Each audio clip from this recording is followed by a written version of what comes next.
வணக்கம். முதலாம் ஆண்டு மாணவர்களுக்கு என்னுடைய காலை வணக்கம்.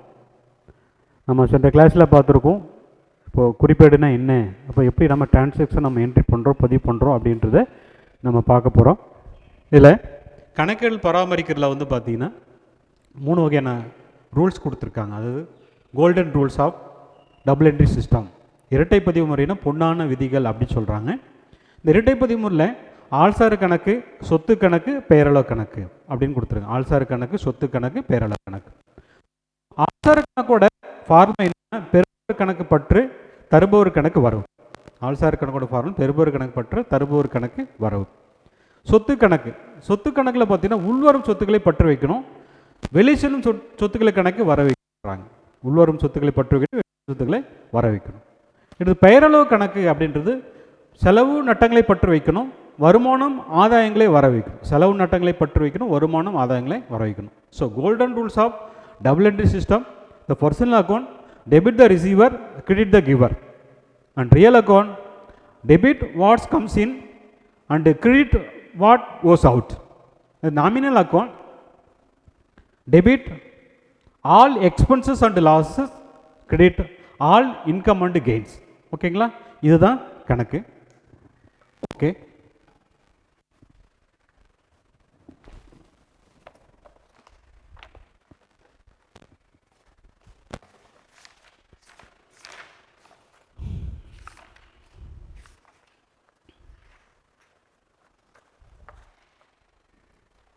Analyse of transaction. Analyse of transaction பாருங்கள், என்னென்ன டிரான்சாக்ஷன் கொடுத்துருக்காங்கன்னா, சோமு கமெண்ட்ஸ் பிஸ்னஸ் வித் ₹50,000 அப்படின்னு கொடுத்துருக்காங்க. அப்போது சோமு என்பவர் தொழிலை தொடங்கியிருக்காரு. அப்போ சோமு தொழில் தொடங்குற எவ்வளோட தொழில்? 50,000 ரொக்கத்துடன், முதலுடன் ரொக்கத்துடன் தொழில் தொடங்கியிருக்கார். அப்போது இதில் என்னென்ன கணக்கு நமக்கு வந்திருக்கு அப்படின்னு பார்த்தீங்கன்னா, இதில் ஸோ கேஷ் ஒன்று வந்திருக்கு. ஸோ கேஷ்ன்றது எந்த அக்கௌண்ட்டில் வரும்? Real account. கேஷ்ன்றது ரியல் அக்கௌண்ட். எதுக்காக கேஷ் போட்டிருக்கார் பார்த்தீங்கன்னா, கேபிட்டல். அவர் தொழில் தொடங்குறதுக்காக போட்டிருக்கார், அது கேபிட்டல்னு சொல்கிறோம்.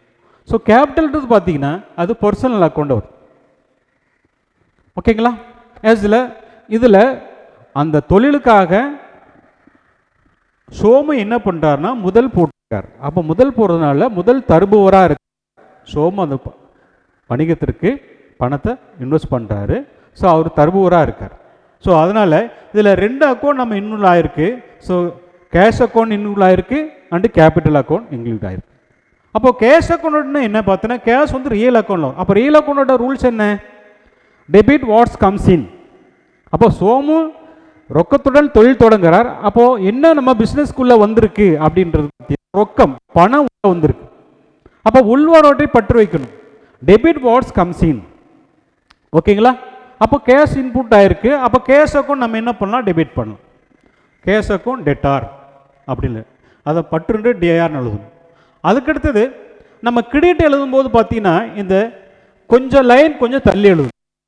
ஏன்னு கேட்டிங்கன்னா, அந்த வரவு வித்தியாசம் தெரியறதுக்காக, அந்த எது நம்ம கிரெடிட்டில் எழுதுகிறோம் அப்படின்றதுக்காக கொஞ்சம் முன்னாடி எழுதணும். அப்போது டேட் பர்டிகுலர்ஸ் டெபிட் கிரெடிட்னு எழுதிக்கிறீங்க ஜேர்னலில். இதில் டேட் காலத்தில் இந்த பர்டிகுலர் காலத்தில் மார்ஜின் ஒட்டினா அப்படியே அந்த டெபிட் ஆரம்பித்து எழுதிக்கணும். கிரெடிட் எழுதும்போது கொஞ்சம் என்ன பண்ணணும்? கொஞ்சம் லைன் தள்ளி எழுதணும் அப்படி. ஓகேங்களா? சரிங்க.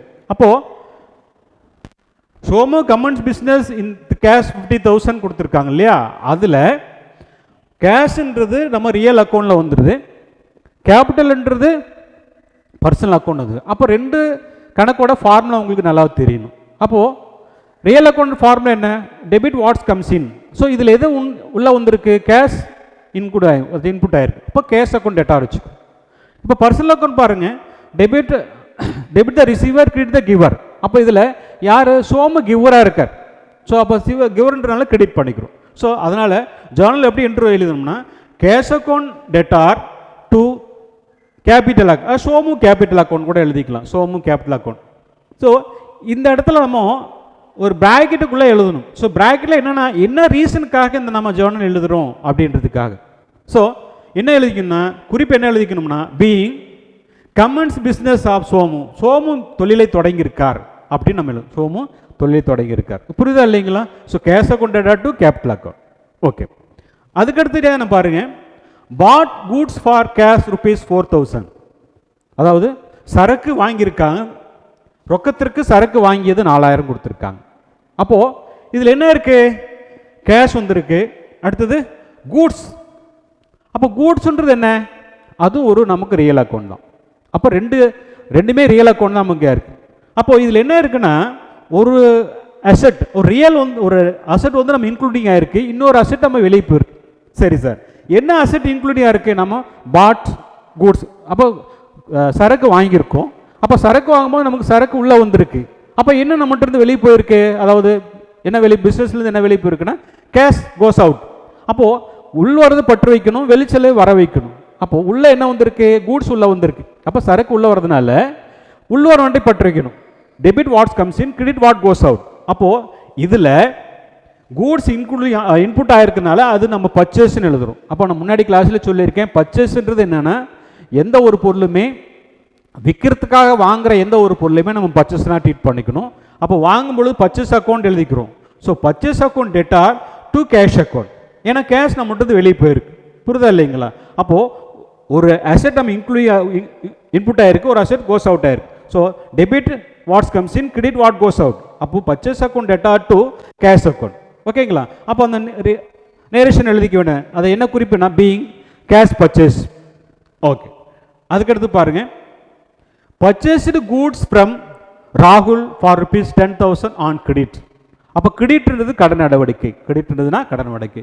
இதில் கூட்ஸ் பர்ச்சேஸ் பண்ணியிருக்கோம், கூட்ஸ்ன்றது நமக்கு ஒரு ரியல் அக்கௌண்ட், சொத்து. அப்போ நமக்கு கூட்ஸ் உள்ளே வந்திருக்கு.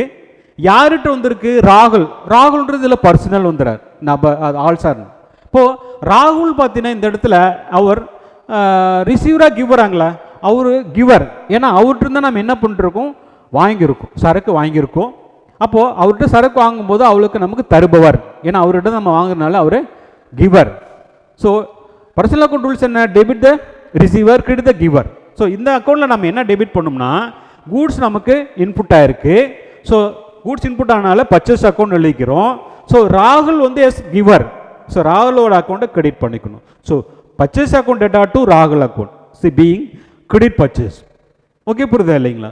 ஏன் அப்படி, ஏன் இந்த இடத்துல ராகுல் நம்ம எழுதுறோம்னா, அவன்கிட்ட கடனாக வாங்கியிருக்கோம், பணம் உடனே நம்ம பே பண்ணல. இதுக்கு முன்னாடி நடவடிக்கை பார்த்தீங்கன்னா ஃபார் கேஷ்ன்னு கொடுத்துருக்காங்க, கேஷ் நம்ம மட்டும் வெளியே போகிறதுனால கேஷ் அக்கௌண்ட் கிரெடிட் பண்ணணும். இதில் வந்து கிரெடிட் டிரான்சாக்ஷனால இதில் கொள்முதல் கணக்கு நம்ம எழுதிக்கிறோம், பர்ச்சேஸ் அக்கௌண்ட் எழுதிக்கிறோம். இதில் ராகுல் வந்து நமக்கு தருபோதுனால அவருடைய கணக்கை கிரெடிட் பண்ணிக்கிறோம். ஓகேங்களா? சரிங்க, அடுத்தது பாருங்க, கேஷ் பேடு டு ராகுல். அப்போது ராகுலுக்கு நம்ம என்ன பண்ணணும், கேஷ் பே பண்ணியிருக்கோம். இப்போது கேஷ் பே பண்ணும் பொழுது என்னென்னா, நமக்கு கேஷ் நம்மகிட்ட இருந்து வெளியே போயிருக்கு, கோஸ் அவுட். அப்போது யார்கிட்ட போயிருக்கு, ராகுலுக்கு போயிருக்கு. ஸோ ராகுல்ன்றது பர்சனல். அப்போ இந்த இடத்துல ராகுல் என்ன ஆகிறாரு, ரிசீவர் ஆகிறார், டெபிட் த ரிசீவர். அப்போ ராகுல் ரிசீவர்னால அவரோட அக்கௌண்ட் டெபிட் பண்ணுறோம். ஸோ நம்மகிட்ட இருந்து என்ன வெளியே போகுதுன்னா கேஷ் கோஸ் அவுட் ஆகுது. ஸோ கேஷ் அக்கௌண்ட் கிரெடிட் பண்ணணும். ஓகே, பாருங்க இங்கே ராகுல் account டேட்டார் to cash account. So என்ன சொல்லனா, கேஷ் பேடு, கேஷ் பேடு ராகுல், ராகுலுக்கு நம்ம என்ன பே பண்ணியிருக்கோம். ஓகே, அதுக்கடுத்து பாருங்க, withdraw cash for personal use ₹8,000. அதாவது வித்ரா மீன்ஸ் எடுத்து செலவு பண்ணுறது, சொந்த செலவுக்காக எடுத்து செலவு, சொந்த செலவுக்காக ஒரு 8,000 ரூபா பணம் எடுத்து செலவு பண்ணியிருக்காரு. சரி, அப்போது டிராயிங் வித்ரா பண்ணுறதுனால டிராயிங் சொல்கிறோம். So drawing account debtor to cash account. So drawing account debtor to cash account. Okay, இதில் என்னென்ன அக்கௌண்ட் இன்க்ளூடிங் ஆயிருக்குன்னு பாருங்க. Drawing account and cash account இருக்குது. இப்போ டிராயிங்ரு அப்படின்னு கொடுத்து இது பர்சனல் அக்கௌண்ட், எடுத்து செலவு பண்ணியிருக்காங்க இல்லையா, எடுக்கிறாங்க. ஸோ அதனால் personal account and cash real account. So drawing account debtor to cash account. Okay, 8,000. அப்போ நியரேஷன் எழுதி being cash withdraw from personal யூஸ்ன்னு எழுதிக்கலாம். ஓகே, அதுக்கடுத்து பாருங்க, cash deposited into the bank. Cash என்ன டெபாசிட் பண்ணியிருக்காங்க. அப்போது கேஷ்ன்றது நம்ம ரியல் அக்கௌண்ட்டில் வந்திருக்கு, டெபாசிட் பண்ணும்போது ஏன்னா கோஸ் அவுட் ஆயிருக்கு. எங்கே சார் நம்ம டெபாசிட் பண்ணியிருக்கோம், டு த பேங்க், பேங்க்கில் நம்ம டெபாசிட் பண்ணியிருக்கோம். ஸோ இந்த இடத்துல பேங்க்ன்றது நம்ம பர்சனல் அக்கௌண்ட் வந்துருக்கு. ஸோ பேங்க்கில் நம்ம அமௌண்ட்டு நம்ம போகிறதுனால பேங்க் இஸ் ரிசீவர். ஸோ அவங்க நம்ம பணத்தை ரிசீவ் பண்ணிக்கிறாங்க. ஸோ பேங்க் ரிசீவர்னால பேங்க் அக்கௌண்ட் டெட்டார் பண்ணிக்கிறோம். சரிங்களா? என்ன நம்மகிட்ட கோஸ் அவுட் ஆகுது? கேஷ் கோஸ் அவுட் ஆகுது. ஸோ கேஷ் அக்கௌண்ட் கிரெடிட் பண்ணும். ஸோ இதுக்கான ஜேர்னல் பார்த்தீங்கன்னா bank account debtor to cash account being cash deposited அப்படி எழுதிக்கலாம். ஓகேங்களா? சரி, அதுக்கடுத்து பாருங்க, paid salary by cheque ₹3000. So இந்த இடத்துல சேலரி அப்படின்னு சொல்லியிருக்கும். அப்போ சேலரின்றது எந்த கணக்கில் வரும்? பர்சனல் அக்கௌண்ட்டில் வருமா? வராது. ரியல் அக்கௌண்ட்டில் வருமா? வராது. ஆனால் இதில் ஒரு நாமினல் அக்கௌண்ட் வரும். ஏன்னா சேலரி என்பது ஒரு பெயர் மட்டும்தான் இருக்குது, பெயர் அளவு மட்டும்தான் மதிப்பீடு செய்யறதுனால இதுக்கு உருவம் இதெல்லாம் கிடையாது சேலரி. ஸோ சேலரின்றது ஒரு நாமினல் அக்கௌண்ட் வரும். ஸோ நாமினல் அக்கௌண்ட் ரூல்ஸ் என்ன? Debit all expenses and losses, credit all income and gains. So இப்போ பெய்டு சேலரி, அப்போ பெய்டு சேலரி என்ன? நாம் சம்பளம் கொடுத்துருக்கோம். அப்போ பெய்டு சேலரி நமக்கு எக்ஸ்பென்சஸ். ஓகே, எப்படி கொடுத்துருக்கோம்? By cheque. அப்போது அந்த சேலரி என்ன? செக்காக கொடுத்துருக்கோம், காசோலையை கொடுத்துருக்கோம். அந்த செக்குக்கு உண்டான அமௌண்ட் வந்து யார் கொடுப்பாங்க? பேங்க் கொடுப்பாங்க. ஸோ இந்த டிரான்சாக்ஷன் பொறுத்த வரைக்கும் பார்த்தீங்கன்னா பேங்க் என்ன ஆகுறாரு? கிவராக மாறிடுறாரு. ஓகே, புரியுதா இல்லைங்களா? அப்போது paid salary to salary by cheque 3000 கொடுத்துருக்காங்க. ஸோ சேலரி ஒரு எக்ஸ்பென்சஸ்னால டெபிட் பண்ணிக்கணும். Salary account debtor to bank account. ஏன் பேங்க் நம்ம கிரெடிட் பண்ணுறோம்னா பேங்க் இஸ் கிவர், கிவரோட அக்கௌண்ட்டை கிரெடிட் பண்ணி அதோட டிரான்சாக்ஷன் பாருங்க. Journal salary account to bank account. So இது narration being salary paid by cheque அப்படி எழுதிக்கும். ஓகே, நெக்ஸ்ட் பாருங்க,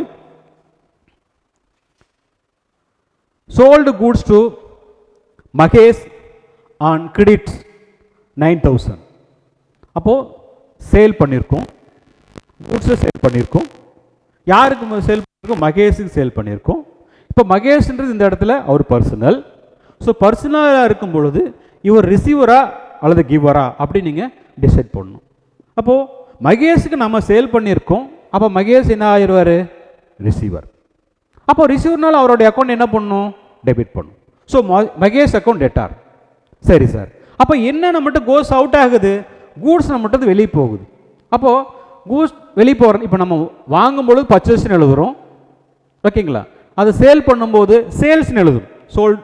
ஓகே, ஸோ அதனால் Mahesh account debtor to sales account நம்ம எழுதணும். ஓகேங்களா? என்ட்ரி பாருங்க, Mahesh account debtor to sales account 9000 being credit sales. ஏன் இந்த இடத்துல கிரெடிட் சேல் கடனை விற்பனை சொல்லணும்னா மகேஷ் நமக்கு பணம் கொடுக்கல, கடனாக தான் அவர் வியாபாரம் பண்ணியிருக்கும், விற்பனை செஞ்சுருக்கும். ஓகேங்களா? ஓகே, அதுக்கடுத்து போகலாம்.